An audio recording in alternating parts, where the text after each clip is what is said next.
Humans of the cardboard, welcome back to Just Nuts, guys. Today we are going over Terminal World probably for the last time here. Today I want to talk about how good I actually think all four of these decks are. I gave my individual recaps of the individual archetypes and like when the cards got released and my opinions on them and stuff. But I want to give my overall thoughts on these archetypes as it pertains to potentially the TCG. Now, we don't know when they're going to get imported here because this is a TCG only or an OCG only set that they actually came out in. And their format is different. So these archetypes don't apply specifically the same way they do to ours. There are some very, very key differences to the formats. But I do still think we can see some stuff from them and apply some stuff here. Plus also just where I think the decks are, how good I think they can be and compete even in our game. And we'll get to that. So we'll go one by one. We'll start with the least relevant one by far. And to nobody's surprise, it's Gen X. This is the one that I think, no matter what, is not going to be very good.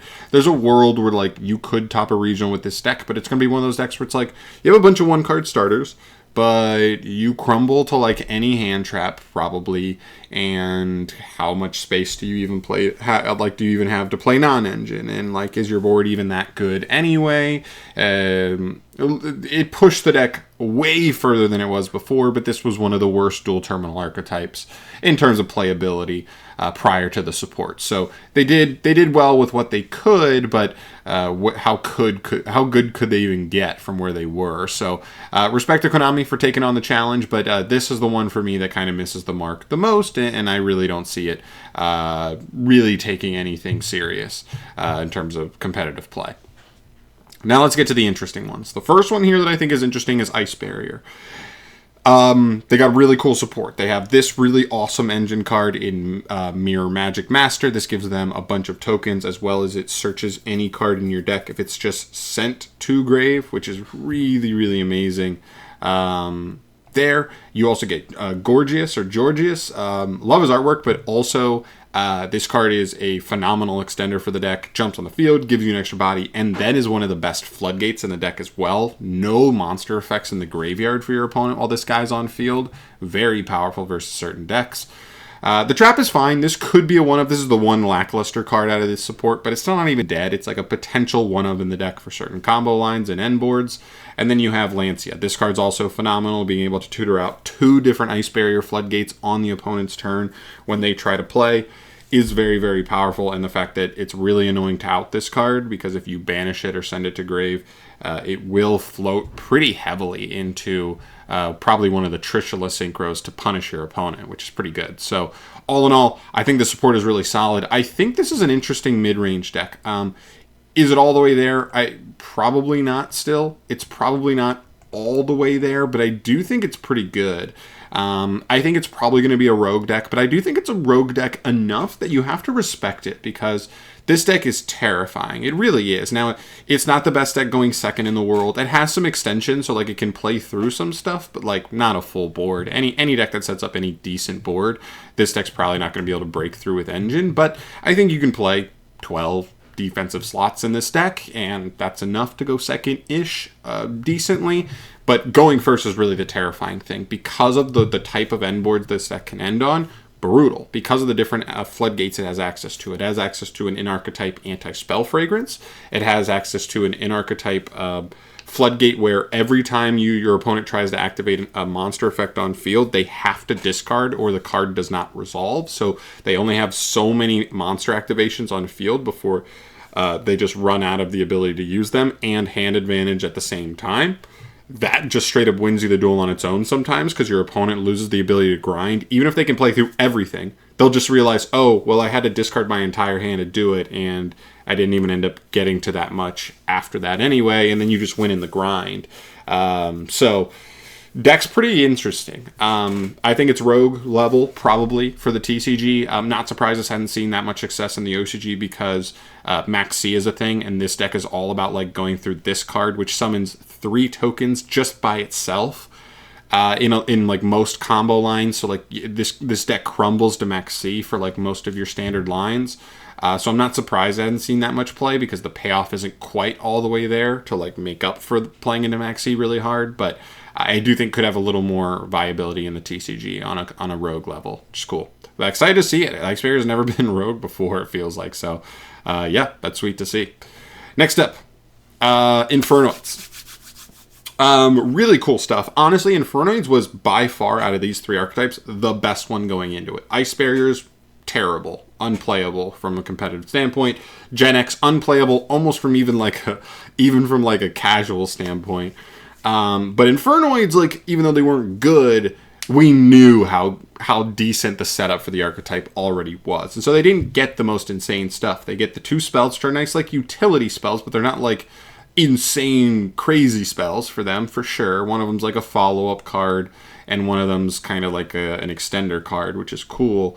But the extract monster is really where they get the best stuff for them. Infernoid Evil and Infernoid Flood. And to be honest, all, like, completely transparent, I think literally, like, the Snake Eye archetype and, like, the new Link 3, the new Fire Link 3 coming in Phantom Nightmare, those cards are literally better for Infernoid than the 4 Infernoid cards in here. So I guess just talking about Infernoids overall, this archetype is, I think, in a pretty good place. I think it's like all gas. You can play the Snake Eye engine really well, the Diabell Star Sinful Spoils engine.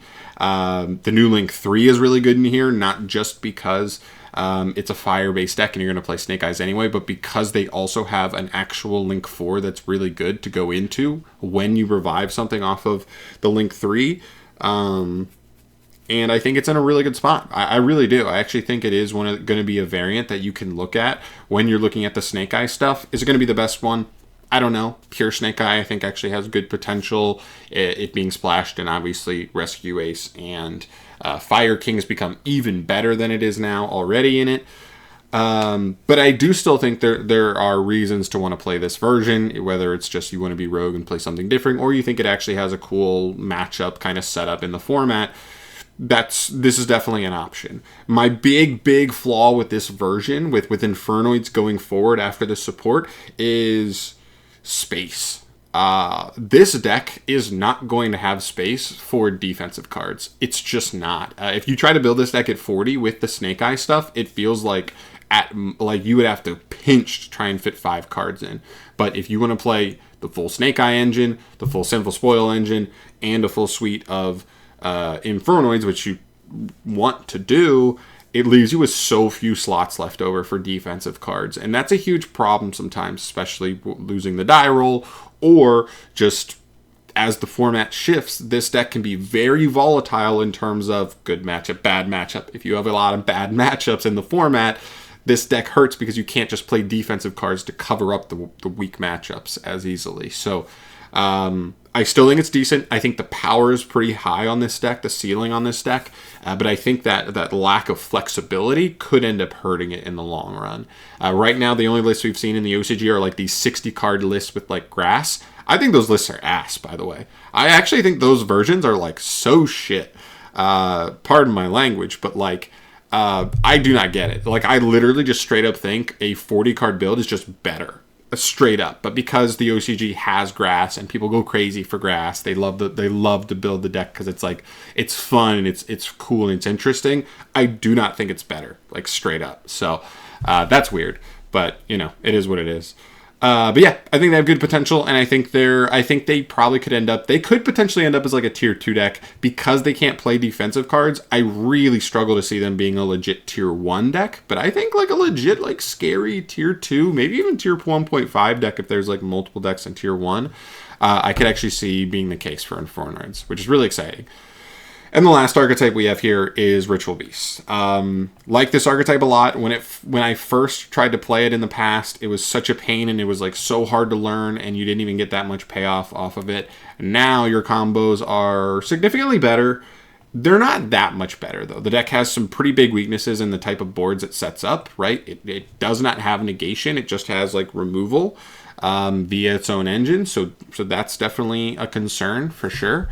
Like board breakers could be a problem because you just because you can't negate anything, you just have to have removal. But still, the deck grinds really well in the fact that once you get all of your names in rotation, you literally just need to connect to them, and you grind like infinitely, which is really good for sure. And And then we just have to keep an eye on where we can go with that. So here's the thing.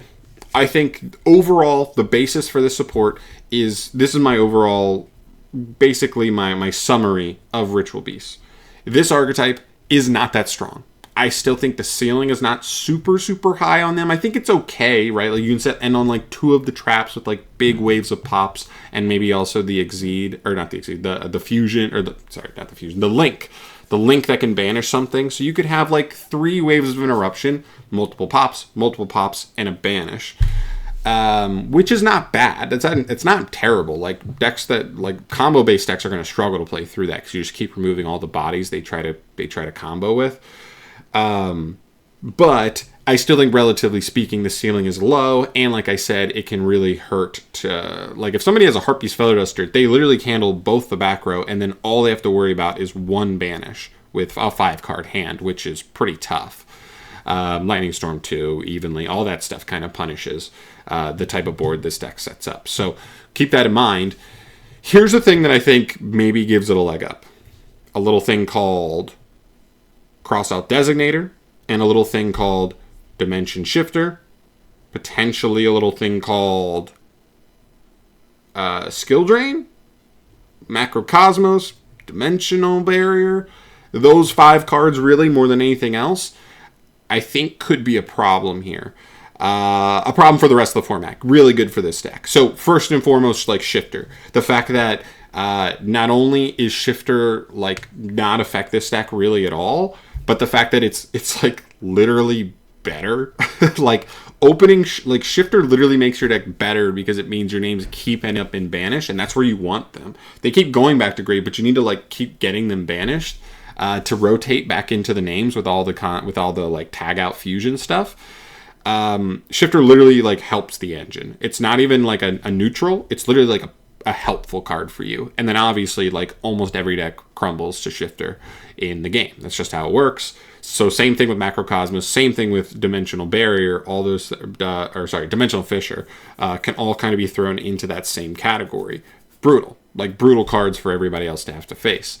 On top of that, Crossout Designator is insane because our new card, Lara, special summons a Ritual Beast from the deck when it's banished. Crossout Designator now in the deck can be the super nice defensive card where nib, whatever problem, like specific problem card you may have to run into, droll, nib, whatever your hand specifically might lose to, you have a counter for that. But the drawback always for Crossout was that, you didn't want to main it always because like if you played somebody who just didn't have the generic card that they were using on you to like hit you, that you were also playing, it wasn't doing anything, it was just dead. Well, in this deck, it's always at worst a solid extender. That, like, at worst case scenario, it's a solid extender. It helps you play through getting interacted with, which is really, really nice. So I think those are the 2 biggest cards. Obviously, Skill Drain and those other ones definitely have to be considered here as well because this deck really plays nicely under Skill Drain. You don't do a ton of activating effects on the field, especially once you get set up. You may want to do that with like Kanahawk and Rampengu when you start your plays at the very beginning of the game, but once you get those names in rotation, you really do not have to hyper focus that. You're using Steeds as pops. Even if you're searching off Kanahawk, you can tag him out to dodge him being negated by Skill Drain. Not a problem there. This deck really plays around those cards really, really well. So it's kind of like Fluandereeze. Nobody thinks Fluandereeze has the best engine. Nobody thinks Fluandereeze is the most powerful engine in the game. But when they're able to play Shifter, when they're able to play some of those crazy cards, especially when they had like Stormwinds 2 back in the day, those were the problems. And I think because this deck's engine may be good enough in conjunction with those cards to actually be a viable threat. So I think this deck could work its way up to Fluandereeze level and maybe even replace it as like the hated Shifter deck in the game, because I do think their engine just might be better than Fluandereeze at this point, but we'll see. I think this deck may work its way up to tier 2, kind of like Fluandereeze, where like you're not going to expect to see it all that much, but you have to keep it in mind. Like if you're going to a big tournament, expect to play maybe 1 or 2 because those people are out there, and it's going to have a good matchup versus a lot of stuff with Shifter and stuff in the main. and you have to be ready for it. So I think, respectively, I think Infernoids, Ice Barriers, and Ritual Beasts all have a chance here to be pretty decent when they finally get their support ported over to the TCG. Let me know your guys' thoughts down below, though. Those are just my opinions on where these archetypes feel like they are or will be when the TCG gets them. Keep in mind, depending on how long it takes, they could be worse. We could get more power creep. We get a huge ban list that bans all the best cards, and then maybe it's actually better. I don't know. It could be in a different spot, but for where we are right now, and if we were to get them like right now or soon, this is about where I would kind of have them set up. So let me know your guys' thoughts down below on this. Would you move any of these decks higher or lower than I give them credit for? Let me know your thoughts on that stuff down in the comment section below, and I'll see you in the next one. Peace.